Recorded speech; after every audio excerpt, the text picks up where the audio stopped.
All right, Krystal Nielson, I'm so excited you're joining me today. Happy to be here. Yeah, it's been fun. You know, we've shot a lot of workout videos together, insane workouts, kick my booty workouts, and you were the cause and the creator of those. I've seen you behind camera, so I know kind of the character that you are, but I want our viewers to understand a little bit more about what makes you tick, okay? So I want to thank you for coming in today. And I also want to open up the next 5 minutes for our audience to get a little inside look at who you really are. Deal. So we do this process at FitLife, and you know what it is. It's called the Whydenity, right? And everybody has to create a why that makes them cry. And we know you've competed in fitness competitions, you've had your own health struggles before. I know that. But somebody that's watching you on YouTube or on TV or wherever they're watching you now, they may not know that. So let's talk to them about that person. So we're going to take this a little deep. We're going to learn about your history with fitness and what makes you tick. Are you ready to get into this? I'm ready. I'm so happy to be here. It's been such an awesome experience coming in, and just really the whole FitLifeTV family has been so welcoming and encouraging, and meeting the members, the people of the community in our yoga in the park was so cool. So I'm just really happy to be here. Are you excited for our live event? I'm so excited. June 25th and 26th. Right? Yep. Mm-hmm. You're gonna hang out. All right, so tell us why you're into fitness, why you're into health. I think I just always liked fitness. I just never thought I would do it professionally. It was just a fun, something that for me was just a really nice release to help bring in focus when I was in school and just take that time for myself. I actually worked back in radio and TV in Idaho, and I'm from Montana. Yeah. So we're going back. I can hear it in your accent a little bit. Montana. I'm from Montana. That's where I'm from, but I came out to LA in 2012 to pursue a career in television and entertainment reporting. Yeah. Because I loved it, but I got out to LA and I was not into that scene. It was just... what was the scene like? Well, you go to these auditions, and I'm competing against actresses from Gossip Girl for these small little parts, and just the traffic and just the whole, I don't want to say kind of people that it was, but it was just really shallow. And I really realized I wasn't happy. And, even just reading entertainment news, it wasn't making me happy. I felt really unfulfilled. I actually went through a really hard time when I was in LA because I gave up my whole career. I temporarily gave my dog away, my Angel. And you have 3 dogs now. I have 3 now. I just collect You've adopted the makeup. the dog whisperer. I got that one back, but I sold everything that I owned, packed up my car, lived with a host family in LA until I got settled. But so you're broke. I was broke. I was struggling. I didn't know what I wanted to do. Emotionally, you were confused. Yeah, I was really confused, and I just honestly just felt empty and just really honest. I was really depressed. I was kind of putting on some weight, and I just felt so lost and struggling and embarrassed because I had people counting on me, and I was trying to prove, myself, and just what I was trying to prove, it just wasn't making me happy. So I started taking fitness. My friend took me to this yoga class. So is this when the epiphany hit? This is when the epiphany hit. Okay, yeah, tell me about that. I was just in this yoga class. I took this really intense sculpt class. It just kicked me. It was intense. I'm just in Shavasana. I just had just this full breakdown. And so you were crying I in was Shavasana. crying in Shavasana. I've heard that so many times. I actually do it quite often. You do?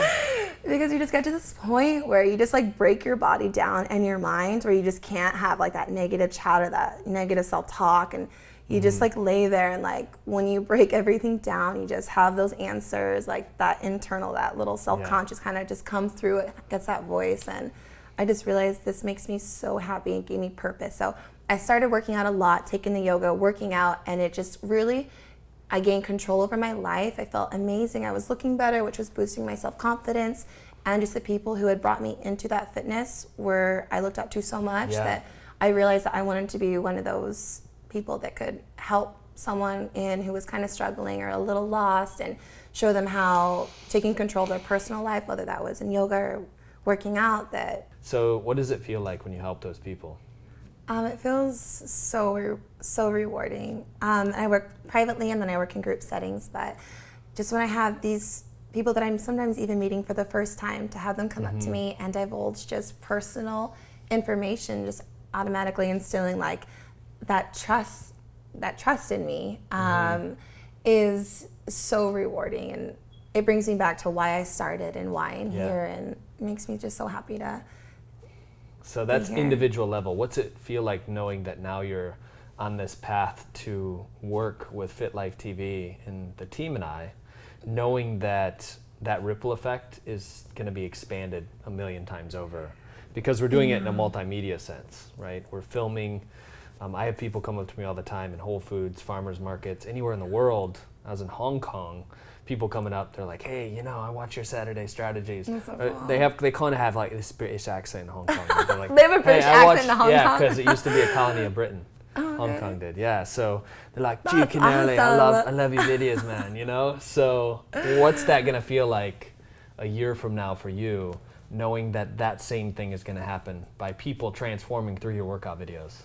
It's honestly my dream come true. Yeah. It's just to have, and I'm happy doing it as I'm doing, with my private clients or in my small groups, but to have that platform to really just share my message. And my message is, for me, personally, my path was to focus on myself before I could be, the best pet parent, sister, girlfriend, daughter.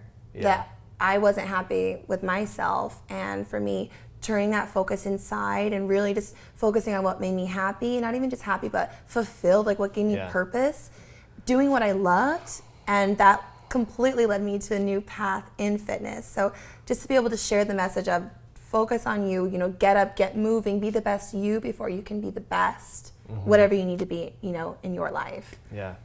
So I'm pumped, dream come true. I'm so excited. So what would you say to Krystal, right, yourself, in a year, looking back at everything that's happened, if it went the way that you want it to go?